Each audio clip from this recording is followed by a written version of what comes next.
Teke na nga yung laman natin. Ay, laman na yung sauce natin, mga kael. Nakikita niyo, right? Ilagay natin bigla yung buti nga, hindi nadurog. Sinama ko this time yung ulo. Kasi last time na nag-ano ko, hindi ako nakasasay.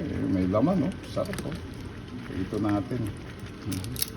Siguraduhin lang natin nandiyan yan. Ako naman na yung, ang ano niyan huwag ko lang madurog. Kasi nga, gaya nga nasabi ko, kung naririnig ninyo dati, pahinaan natin. Napakabulok ko mag-pinirito.